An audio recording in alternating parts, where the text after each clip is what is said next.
안녕하십니까. 송국근의 혼술과 유튜브를 기반으로 하는 인터넷 매체 스픽스가 공동 제작해서 보내드리는 송국근의 혼술 타임.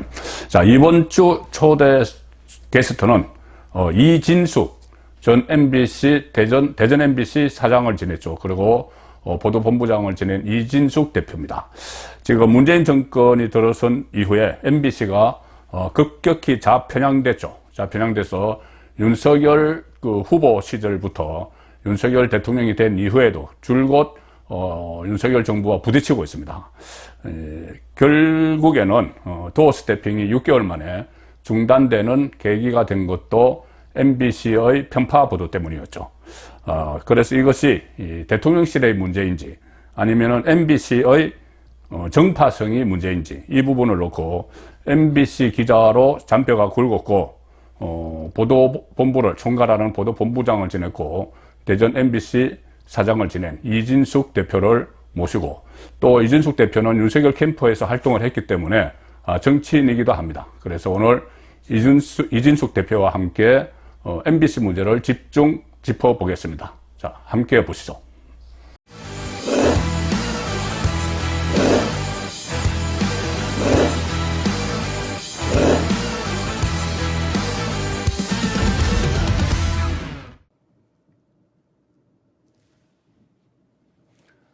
안녕하십니까. 혼란한 정치 시사 이슈를 게스트와 진행자의 혼을 담아서 술술 풀어보는 송국근의 혼술타임.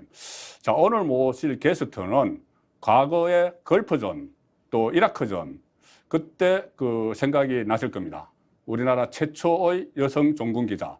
자, MBC 대전 MBC의 대표를 지내시고 MBC의 보도본부장까지 지내신 이진숙 대표님 모셨습니다. 안녕하십니까. 안녕하세요, 본부장님. 네. 네, 오랜만입니다. 네, 오랜만에 뵙네요. 네. 예.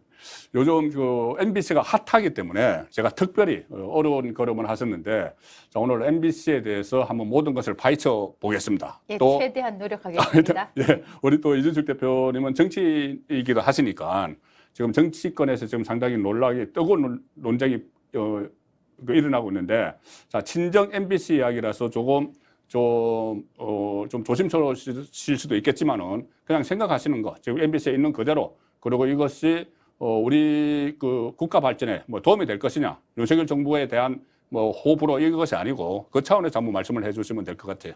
네, 그렇게 하겠습니다. 예, 그래서 MBC 기자로 입사하신 게 1986년입니다. 6년입니까? 예. 제가 1988년인데 저보다 1년 빠르신데 네. 자 86년대 입사를 하셔서 말씀드린 대로 걸프전, 이라크전에서 포화 속에서 폭탄음이 들리는 속에서 그때 막 방송을 하고 한 기억이 많이 나실 겁니다. 이준숙 대표께서는 그리고 보도본부장을 2014년에 또 지냈었어요. 보도본부장이면은 스무살을 치면 편집국장이죠. 네. 예, 그 전체를 보도를 총괄하는 본부장, MBC에서 지낸 겁니다. 그리고 대전 MBC 대표를 하셨는데 그때 이 기자로 현역에서 활동할 때 또 무려 한 35년 전인데 그때 그리고 또 보도본부장으로 전체를 지휘할 때 그리고 지금의 MBC 한 비교를 해 주신다면 아마 지금 MBC가 좀 정치화됐다 이런 느낌은 저는 갖습니다만은. 예, 정확하게 보셨다고 생각이 되고요.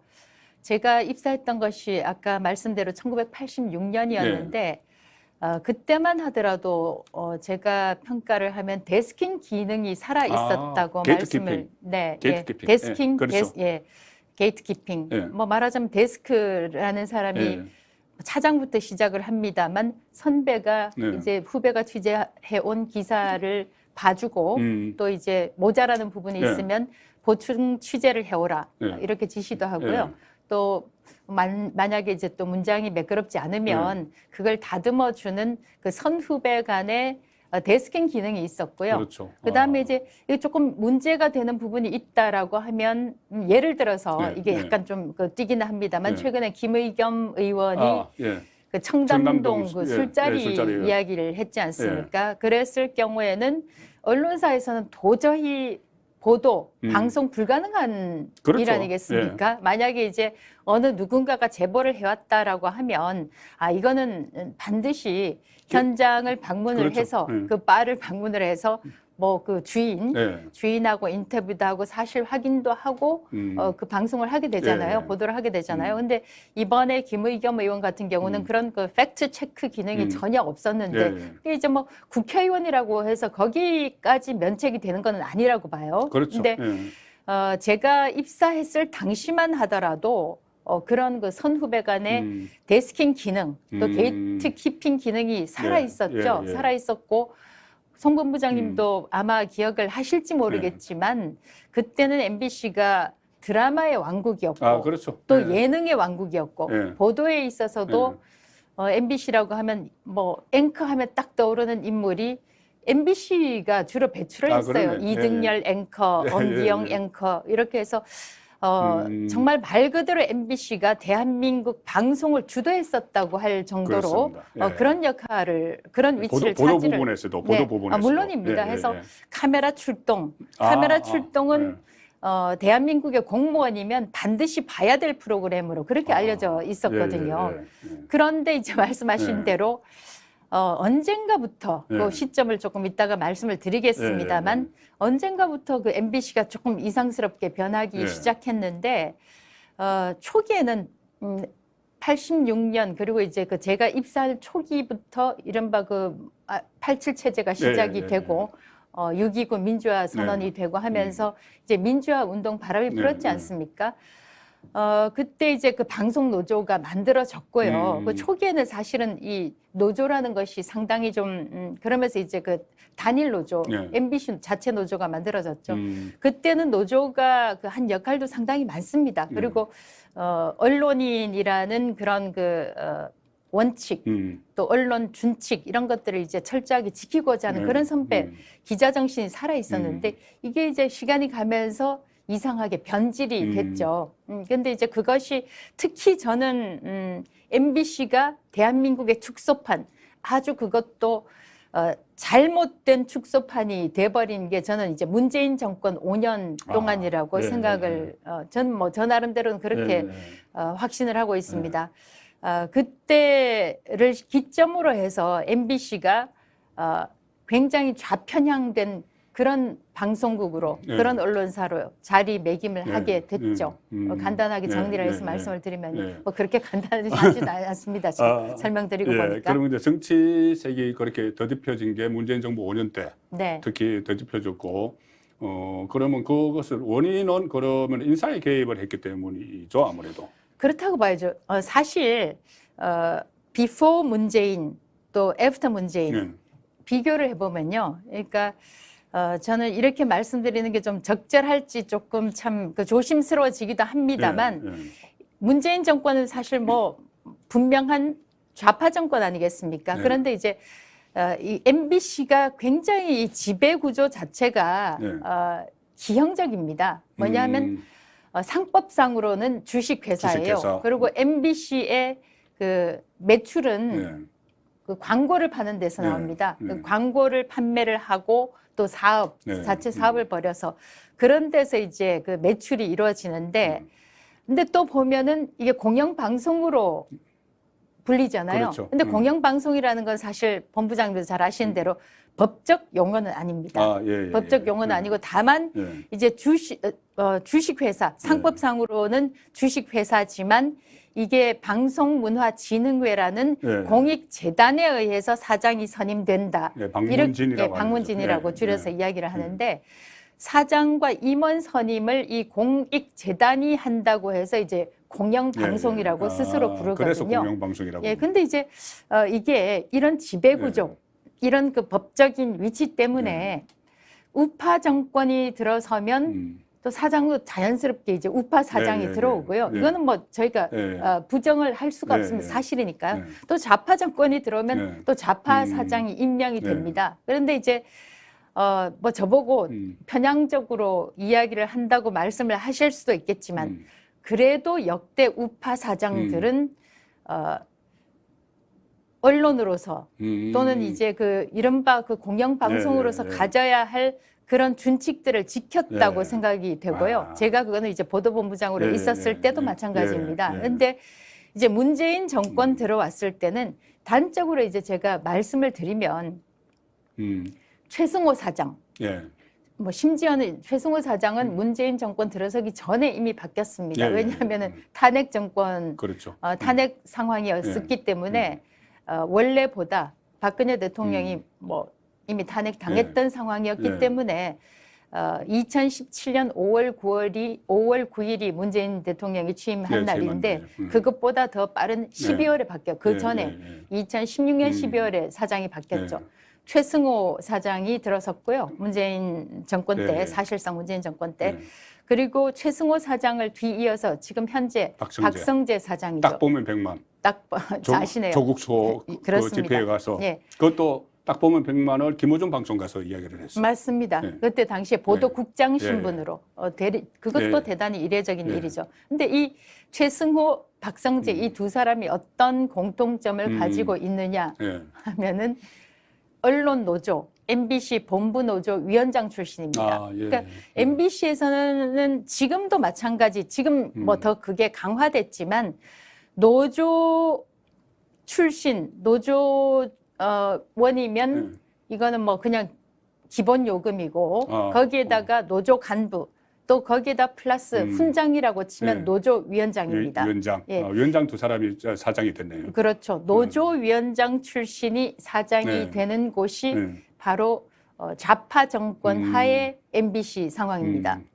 그래서 그 지금 뭐 공영 방송이 아니고 노영 방송이다. 노조가 운영하는 뭐 이렇게 이런 이야기까지도 들리죠. 정확히 노영 방송이게요. 노조 위원장 출신이 현재 사장을 하고 있고 그다음에 이제 이 노조위원장 출신 사장들이 들어와서 바꾼 게 뭔지 아세요? 실질적으로 보면 경영진하고 또 간부하고 일반 노조원하고는 조금 구분이 돼야 됩니다. 왜냐하면 간부들은 업무를 지시하는 입장에 있고요. 그러니까 사실상 간부들은 일종의 그 사용자 편이라고 그 전에는 간주가 됐었는데 이 노조위원장 출신 사장들이 들어서고 난 다음에 뭐가 바뀌었냐 하면은 간부들도 노조원이 되게 됐습니다. 그러니까 이제 국장하고 인사부장, 노무부장 이 최소한의 인원들만 빼고는요. 일반 보직부장들이 다 노조원이 될 수가 있게 된 거예요. 그렇게 됐네요. 그러니까 이제 사장부터 지금 본부장급 임원들 보면은 이전에 그 노조에서 간부를 지냈던 사람들이 다 뭐 중요한 위치를 차지를 하고 있거든요. 무슨 본부장, 무슨 본부장. 예를 들어서 정영하라는 사람은 지금 기술 인프라 본부장인데 기술 인프라. 이 사람이 2012년 제가 그 기획본부장으로 있을 때 노조위원장으로 있었고 또 그다음에 그 전에 김재철 사장 때 노조위원장을 했던 사람이 지금 이제 또 제작본부의 본부장을 맡고 있거든요. 그러니까 MBC에서는 출세 코스네요. 노조가. 정확하게 표현을 하셨죠. 노조원이 아니면 아예 이제 그 정상적인 궤도에서 벗어나고 오늘 누군가 뭐 어디서 그런 이야기를 했던데 노조원 만약에 나는 이런 그 언론 노조 민노총 산하의 언론 노조가 나는 나하고 맞지 않는다 이념상 가치와 철학에 맞지 않는다고 해서 언론 노조에 가입을 하지 않는다고 하면 아예 이 사람의 MBC에서의 앞날은 그냥 암울한 걸로 흑색으로 그냥 흑색으로 그냥 확정적으로 이제 딱지를 붙게 되는 거고요. 다른 노조원이 압도적으로 많기 때문에 왕따를 그냥 이제 나는 왕따다 하고 좋은 글씨를 붙이고 다니는 거나 마찬가지죠. 노조원이 아니면은 그냥 자동적으로 왕따가 되는 그런 구조고. 그렇죠. 그러니까 이 말씀하신 대로 뭐 전체적인 구조상 그 정권이 바뀔 때마다 어느 정도 이쪽을 그쪽 논조를 따를 수밖에 없는 구조이긴 하지만 문재인 정권 때는 그게 엄청나게 지독한 거죠.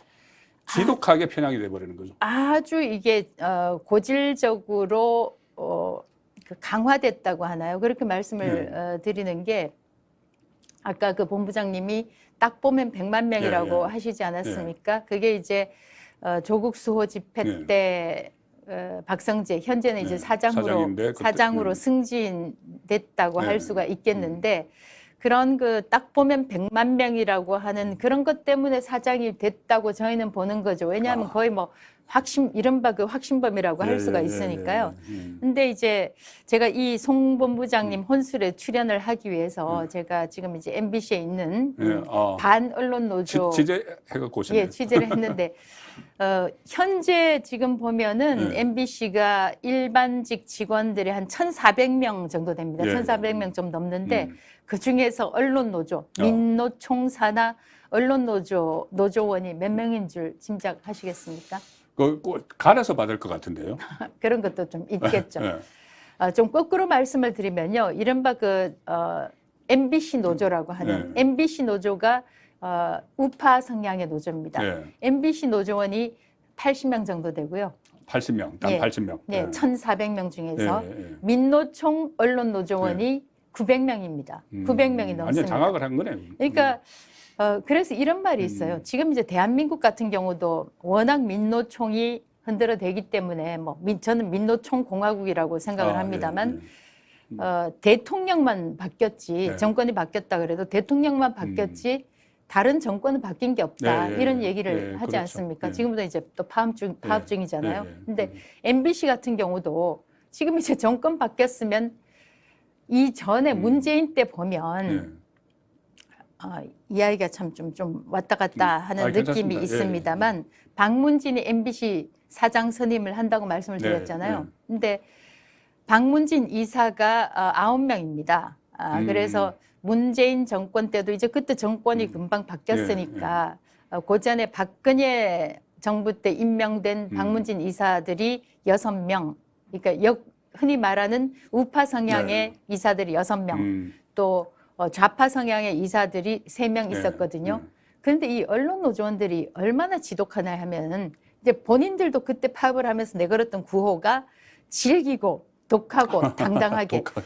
저는 뭐 당당하게는 제가 인정을 못 하겠지만 질기고 독한 부분은 정말 인정해 줘야 됩니다. 그래서 어떻게 했냐면 6대3 구조로 이제 보면 뭐 과반수로 모든 중요한 결정을 하는데 이 6대4의 구조를 무너뜨리기 위해서 그러니까 6의 구조를 무너뜨리기 위해서 몇 명 빼야 됩니까? 2명 빼야 되잖아요. 그러니까 한 명만 빼면 아직까지 5대4로 우파 이사가 더 많으니까 좌파 노조가 뭔가를 중요한 결정을 할 수가 없게 되죠.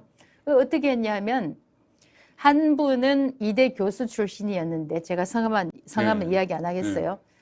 이 학교로 찾아가가지고 노조원들이 이대생들한테 뭐 압력을 넣었다고 하나요? 뭐 설득을 했다고 하나요? 좋게 하면 설득이고 아니면 뭐 그 압박인데 해서 교수님 그런 줄 몰랐어요 하면서 저는 뭐 교수님한테 학교까지 찾아가서 학교까지 찾아가서 이런 교수한테 배울 수 없다라고 하면서 갖은 이제 모욕적인 발언을 해서 그분이 이제 또 먼저 물러나고 또 한 분은 또 이분이 또 대전에 살고 계셨는데 대전의 교회까지 찾아가가지고 뭐 누군 물러나라 하면서 하니까 정말 참 그 같은 교인들한테 참 창피한 일이잖아요. 그래서 부담을 줄 수 없다 그래서 6명 중에서 2분이 물러나니까 4명이 되잖아요. 정말 지독하네요. 그러니까 이제 독하게. 우파가 다수인 체제에서 좌파가 다수인 체제로 바꿔버려가지고 완전 노영 방송을 만들어버렸죠. 근데 이제 제가 또 질기고 독하고 그 부분을 말씀을 드리는 게 참 너무 어이가 없어가지고 참 웃음이 나오는데요. 헛웃음이 나오는데 지금은 대통령이 바뀌었잖아요. 대통령이 바뀌었는데 우파는 아까도 말씀을 드렸지만 그 우파 노조는 80명밖에 안 되고 좌파는 무려 그 보직 간부들을 포함해가지고 900명이 넘으니까 이게 뭐 상대가 안 되는 거예요. 그렇죠. 지금 박문진 이사들 한 명도 안 바뀌고 그대로 남아있죠. 마치 대한민국의 그 국민권익위원장 전현희 위원장이나 한상혁 방송통신위원장 이런 사람들이 그대로 남아있는 것과 마찬가지로 지금 사장들이 다 버티고 있습니다. 그래서 왜 그렇게 독하게 그런 구조를 만들어 놨는지 그것이 지금 지난 5년을 보면 다 나옵니다. 그리고 지금도 나와요. 지금 하나씩 이제 짚어봐야 되는데 일단은 그 과거에 강우병 이건 놔두고라도 문재인 정부 들어서 가령 예를 들어서 김건희 여사가 그때 대선 때 어떤 유튜브와 또 통화 녹취한 거 그것을 MBC가 틀었습니다. 예. 그때도 MBC가 틀었어요. 예. 채널A 사건 한동훈 검사장 연루됐는데 나중에 무혐의 난 채널A 사건 보도도 MBC가 했어요. 맞습니다. 자, 그래서 그런 것을 하려고 MBC가 지금 말씀하신 그런 구도를 만들어 놓은 겁니다. 지독하게. 네. 그런데 그게 이번에 딱 그 터진 게 뉴욕 발언 자의적 자막인데 자, 또 이 자막을 단 것뿐이 아니라 대통령실에서 이 상당히 국익 이야기가 나왔죠. 그것은 자막의 그 해석을 뭐 한글로는 뭐 미국 국회 뭐 바이든 이렇게 했는데 이 XX를 지금 미국 특파원도 하셨으니까는 워싱턴 특파원. 워싱턴 특파원을 하셨으니까는 만약에 이게 새끼라면은 네. 이게 이디엇 뭐 이렇게 번역이 안 되나요? 이게 F로 시작되는 걸로 번역을 할 수가 있는 건가요? 우선 그거 먼저. 예. 저도 이제 그 외신 보도도 봤는데 예. 두 가지로 다 이제 번역을 했더라고요. 아마 그 번역을 한 것은 그게 이제 결국 그 MBC에서 먼저 나가지 않았을까 싶은데 F로 시작하는 말로도 번역이 되고 I로 시작하는 말로도 이디엇은 참 할 수 있는 말이니까 하면 이디엇으로도 번역이 되던데요. 근데 문제는 사실은 이제 그 제가 저도 뭐 영어를 전공을 했는데 그렇죠. 그 F로 시작되는 말보다는 이디엇이 더 가깝죠. 네, 왜냐하면 그런데, 우리 생활에서는 흔히 그런 이야기들 그렇죠. 사석에서 뭐 많이 하잖아요. 친구들끼리도 하잖아요. 네, 그렇죠. 네. 예. 자, 그런데 그것을 F로 시작되는 또 해석을 해서 미국 백악관하고 국무부에 입장을 물어봤습니다. 입장을 물어봤는데 MBC로 해신을 한 것이 우리 한미 관계는 끈끈하다 이렇게 했어요. 그러니까 그건 보도를 안 해버렸어요, 아예. 보도를 안 했죠. 예, 해신을 본인들이 문의를 해서 본인들이 원하는 답이 안 오니까는 안 해버렸거든요. 자, 그래서 일단 이 뉴욕 발언의 자의적 자막을 단 MBC 보도 행태 어떻게 평가하시는지 어떤 의도가 있다고 보시는지요? 의도가 없으면 도저히 이런 일을 할 수가 없죠. 네. 이건 기본 중의 기본입니다. 네. 언론사라면 기자라면 기본 중의 기본인데 예를 들어서 이거 이제 그 인공지능을 활용한 기계에 집어넣었는데 인공지능조차도 이걸 제대로 밝혀내지는 못했거든요. 요즘 보면 이제 그 자동 음성 자막 시스템 이런 것들이 기계들이 많이 있는데 이걸 기계에다가 집어넣었더니 이걸 이제 무슨 말인지 못 밝혀냈거든요. 이런 경우에 있어서는 절대 방송을 하면 안 됩니다. 예, 가장 첫 번째로 제가 그 이야기를 하고 싶고요. 이거는 이제 사람 귀로 들어도 일단은 정확하게 들리지 않고 제가 아무리 들어도 저도 이제 아직까지 정확하게 무슨 말인지 모르겠어요. 그리고 이제 기계에 집어넣어도 인공지능이 밝혀내지를 못하고 이제 그 긴 한 문장이 있는데 거기서 들리는 게 국회 뭐 솔직히 쪽팔려서 그건 저도 들었어요. 그러니까 국회 뭐 하면 쪽팔려서 어떡하나 이것만 가지고 어떻게 방송을 내죠? 그리고 그 말 자체가 보면은 나중에 이제 그 대통령실에서 밝혔지 않습니까? 이 XX들 통과 안 시켜주면 날리면 날리면 통과 안 시켜주면 날리면 날리면 뭐 쪽팔려서 어떡하나 이렇게 됐지 않습니까? 그거는 이제 대통령실에서 밝힌 그거를 사용을 해야 되고 첫 번째는 나중에 책임도 그건 대통령실에서 지는 거니까. 그렇죠. 그게 이제 15시간 뒤에 15시간 뒤에 대통령실에서 아주 그 군색하게 발표를 했다라고 이제 주장을 하는데 15시간 기다려야죠. 이게 무슨 국익하고 심각하게 이게 국가 이익을 그렇게 심각하게 갑자기 뭐 전쟁 상황입니까 이게? 왜 15시간 못 기다리죠 이게? 그렇죠. 대통령이 뭐 이 XX 했다 치더라도 이게 무슨 뭐 전쟁 상황입니까? 우리가 뭐 어디 정말 전쟁에 군대 파견할 상황이에요? 15시간이 아니라 저는 150시간도 기다릴 상황이라고 생각해요. 15시간 안에 그 취침 시간이 있었습니다. 밤중에 넘어갔습니다. 그렇죠. 현지 시간으로. 그러니까 아니 그게 이 말 자체가 이 발언 자체가 뭐가 그렇게 시간을 화급을 다투는 그런 사안이라고 15시간 못 기다리죠, 우선은? 그렇죠. 그래서 의도가 있었다고 보시는 거고 특히 그 보도가 나오기 전에 박홍근 민주당 원내대표가 최고위원 회의에서 그런 이야기를 먼저 했어요. 먼저 했죠. 했기 때문에 뭔가 이 커넥션이 있지 않는가. 커넥션이 없다고 도저히 생각을 예, 할 수가 예. 없고요. 그 뭐 여러 가지 설명을 그쪽에서도 했던데 그거 다 떠나서 이제 대통령이 심지어 100번 양보를 예. 해서 그 발언을 MBC 자막처럼 했다고 예. 쳐도 저는 그 문제가 안 된다고 생각을 하는데 일단 이제 그렇죠. 이건 뭐 예, 100번 양보했다고 그 말을 했다는 예. 뜻이 아니라 무조건 이거는 확실히 100% 단어 하나하나가 다 정확하게 잡히지 않으면 방송 불가 이렇게 그렇게 판단을 해야 그렇죠. 되고요. 예. 그다음에 이제 그 대통령이 박진 장관하고 안보실장 김성은 예, 예, 예. 안보실장하고 걸어 나오면서 하는 거 예. 우리 많은 사람들이 봤지 않습니까? 예. 말 그대로 사담인데 그게 무슨 뭐 또다시 강조하지만 예, 예. 그게 무슨 국익하고 직결된다고 그러니까, 급하게 그렇게 급하게, 예. 방송을 하죠. 우리나라 시간으로는 아침 일찍이었습니다. 네. 거의 새벽에. 네. 예. 있을 수가 없는 일입니다. 예. 정말 그 방송사 자격이 없고요. 예. 방송사 중에서 공영방송 정말 참 저 역시 웃기고 있네 이 얘기하고 싶어요. 웃기고 있네. 예.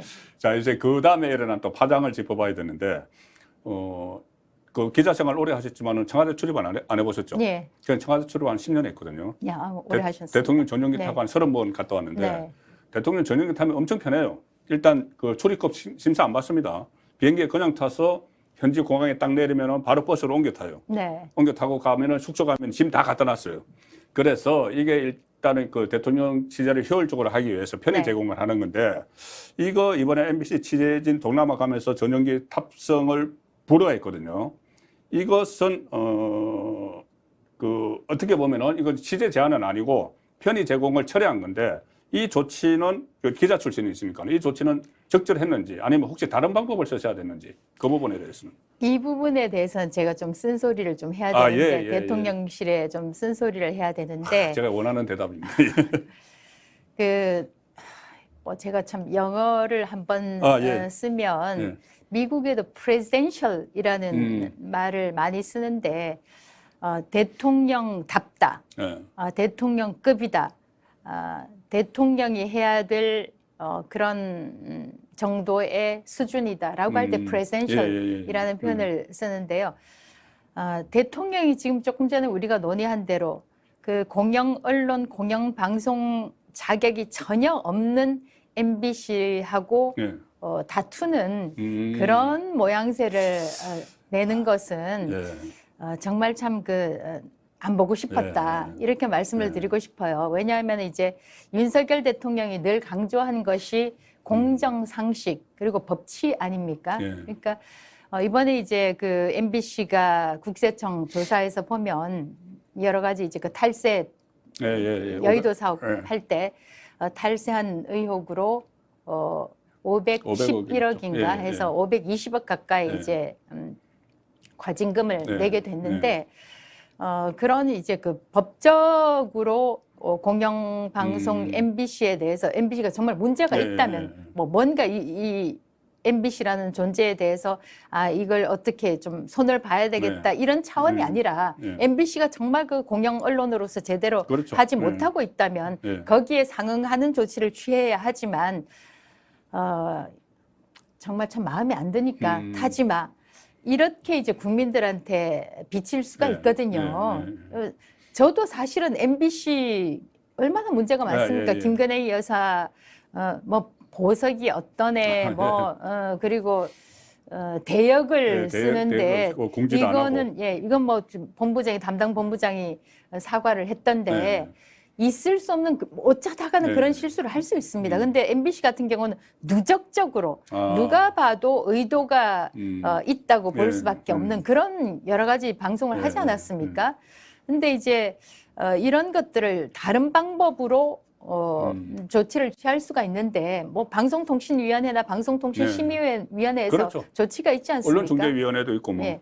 그런데 이제 전용기 타지 마라. 그것도 전날이었던가요? 그 시간을 전날 밤 11시쯤에 뭐 전화를 했다고 합니다. 뭐 별로 그 시간을 주지도 않고 그런 조치를 취했던 것은 좀 아쉽다. 이렇게 말씀을 드릴 수가 있겠습니다. 왜냐하면 대통령은 정말 그 우리나라에서 국정을 책임지는 최고 책임자지 않습니까? 그러니까 대통령답게 대통령 수준에서 그런 조치를 했었으면 좋았겠다. 그렇죠. 이런 말씀을 드립니다. 그리고 그것이 가령 예를 들어서 문재인 정부 때처럼 청와대 안에서 그냥 일어났으면은 거기에 대해서 그 대통령의 입장을 물어볼 그 도리가 없어요.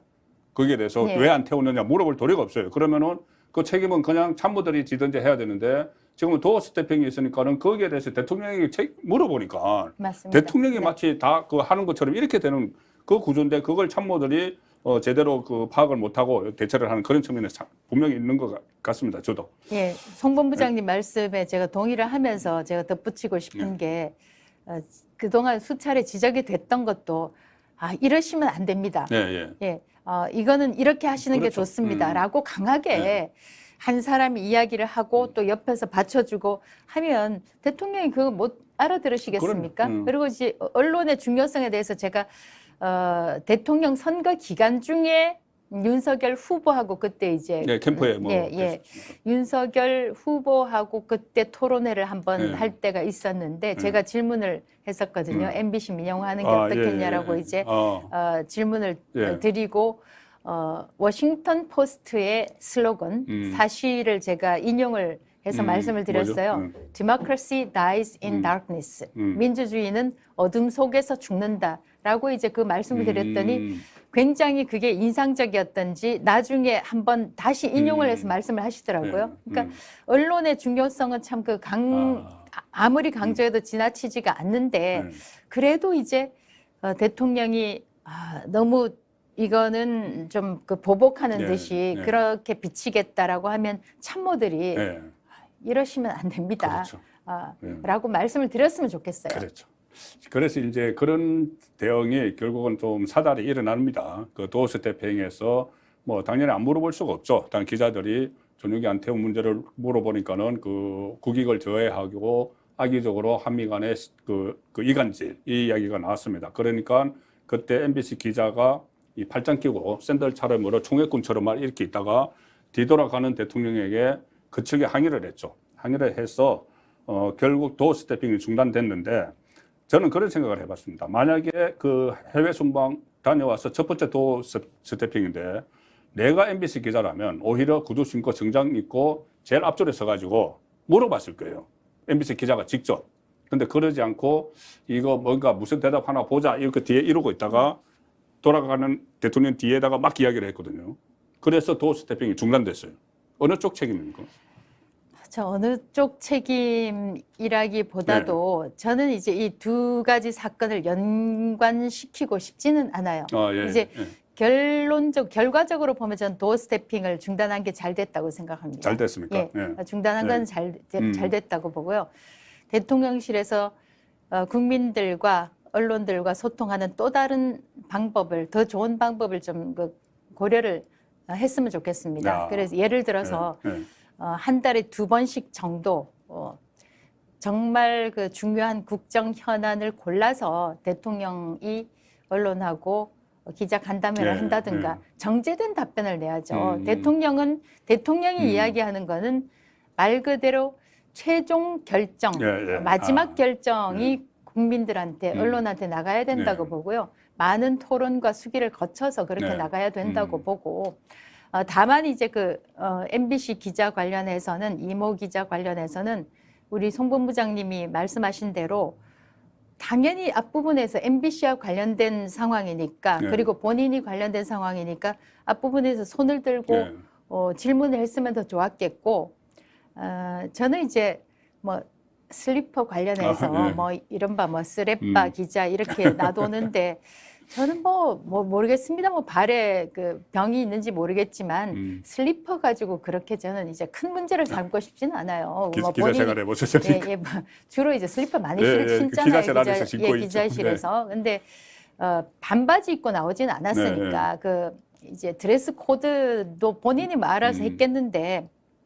불만은 좀 있었겠죠. 근데 저는 이제 기본적으로 기자가 권력에게, 대통령에게, 뭐 장관에게 어떤 질문도 할 수 있다고 봐요. 당연하죠. 어떤 질문도 할 수 있다고 보고 뭐 악의적이라는 게 어떤 건지 말씀해 주시겠습니까? 네. 라든가 할 수 있다고 보는데 그때 MBC 기자가 했던 것은 질문이 아니었어요. 질문이 아니었죠. 질문이 아니었고 악다군이었고 네.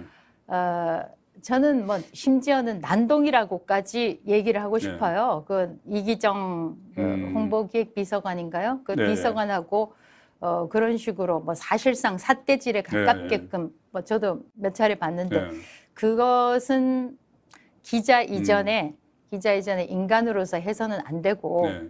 그게 그 이기정 비서관도 일종의 취재원이잖아요. 그렇죠. 취재원한테 그렇게 해서는 안 됩니다. 그리고 그렇게 악다구니성 고함을 쳐서도 안 되고 만약에 대통령이 뭔가 질문을 했는데 대통령은 또 질문 받아도 답변을 안 할 권리도 네, 있어요. 그럼요. 안 했다고 하면 이제 그 판단은 국민들이 하는 거죠. 네. 저건 답변해 줘야 되는데 왜 안 하지라고 해서 좀 비판을 받을 수도 네. 있고 하는데 질문을 한 태도가 너무나 악의적이었기 때문에 네. 그건 질문이 아니었다. 네. 그렇게 얘기를 네. 하고 싶네요. 예. 저는 뭐 청와대를 출입을 해봐서 그런지 도어 스태핑은 좀 계속돼야 된다는 입장인데, 가령 예를 들어서 제가 청와대 출입하면서 대통령 얼굴 보기 힘듭니다. 가서 직접 질문하는 거, 뭐 대통령 연두 기자회견 때 질문하는 기자도 정해져 있고, 그런 상황에서 도어 스태핑은 정말 저는 뭐 가슴이 뛰는 그런 일이었어요, 처음에. 그래서 이게 계속돼야 된다고 보는데 최근에 도어 스태핑이 어떻게 준비되는가를 어느 언론에서 한번 보도를 했거든요. 그 전날부터 참모들이 자료를 준비해서 어떤 때는 새벽 1시까지 대통령에게 보내고 아침에 다시 또 회의를 해서 이 대통령에게 주면은 대통령이 딱 와서 발언을 하게 되는데 엄청난 에너지 소비예요. 에너지가 엄청나게 소비됩니다. 그만큼 성과가 있느냐? 그 문제에 들어가면은 좀 개선을 해야 되겠다. 그래서 뭐 그 정례 기자 간담회를 뭐 수시로 연다든가 그쪽 방향으로 개선을 좀 해야 될 필요가 있다고 저도 그 생각을 하고 있습니다. 지금 그 MBC도 그렇지만 YTN도 그렇고 KBS도 그렇고 언론 환경이 상당히 일단 기울어졌다, 좌편향됐다고 판단을 하시는지, 만약에 그렇다면은 그거 어떻게 바로 잡아야 되는지. 저는 대한민국에서 가장 큰 문제가 뭐 여러 가지가 거론이 되고 있지만 가장 큰 문제가 민노총 문제라고 생각합니다. 근데 저희가 속했던 집단도 이전에 MBC였으니까요. 예. 민노총 산하 언론노조 MBC 본부거든요. 근데 민노총이 그 강령에 보면 그 좌파 진영의 민주 진영의 정치 이념을 교육한다라는 그런 취지의 강령도 들어 있습니다. 그러면 이제 그 교육의 수단으로 쓰이는 게 뭐겠습니까? 방송이라든가 이 문화적 도구 툴이잖아요. 그러니까 그쪽 사람들은 그런 그 확고한 신념을 가지고 있어요. 그런 그 강령에 따라서 집행하는 것이 바로 MBC나 YTN이나 이른바 그 언론 노조가 장악을 하고 있는 그런 방송이거든요. 아시는 대로 이거는 뭐 그 임원들만 봐도, 사장들만 봐도 알고 있습니다. 최근에 이제 이강택 사장이 사의를 밝혔다고 하는데, 이강택 사장이 어떤 사람입니까? KBS 출신으로 언론노련 위원장 했던 사람이잖아요. 그리고 YTN 전 사장 같은 경우는 정찬영 사장, MBC에서 노조 간부를 했던 사람입니다. 아, 그렇구나. 정찬영 사장. 그러니까 YTN, TBS, MBC라는 이 이른바 공영방송들을 모두 언론 노조가 장악을 하고 있고요. 그래서 심지어는 사장 한두 사람만 바꿔도, 그러니까 사장과 임원 몇 사람만 바꿔도 굉장히 어려운 일이 될 거다. 이걸 좌편향돼 있는 것을 가운데로 옮겨놓기까지는 굉장히 사실상 불가능하다라는 이야기까지 MBC에서 나오고 있습니다. 제가 말씀드렸잖아요. 보직 간부들까지 다 노조원으로 만들었습니다. 이거는 상식적으로 도저히 맞지 않은 일이 MBC에서 지금 벌어지고 있거든요. 그래서 예를 들면 조금 그 중도 성향, 뭐 또는 중도 우파 성향의 사장이 가더라도 지난한 싸움을 벌여야 될 거다, 이런 생각이 들고요. 그래서 저는 MBC 관련해서는 지금 이제 YTN 민영화 작업이 시작됐다고 알고 있는데, 민영화라기보다 갖고 있던 공공기관 개혁 차원에서, 공공기관 그 개선 차원에서 공공기관이 갖고 있는 주식을 파는 거죠. 결국은 민영화인데. 그렇죠. 파는 건데 MBC도 그렇게 하지 않으면 이거는 이 좌파 정권이 들어오든 우파 정권이 들어오든 굉장히 사회에 말 그대로 해가 되는 그런 집단밖에 안 된다. 네. 말씀을 드리고 윤석열 싶습니다. 대통령에게 건의한 대로 지금 당장 뭐 사장을 교체하고 뭐 이런 문제보다도 아예 근본적으로 이런 그 정치 세력을 띄지 못하도록 민영화를 시켜야 된다는.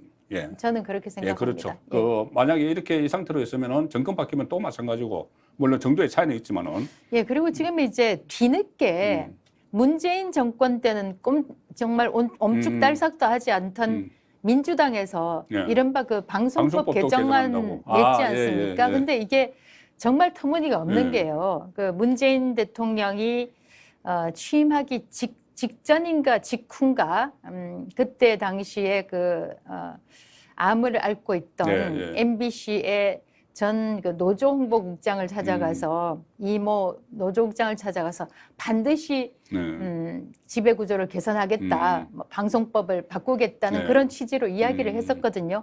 근데 사실 대통령 되면 좋거든요.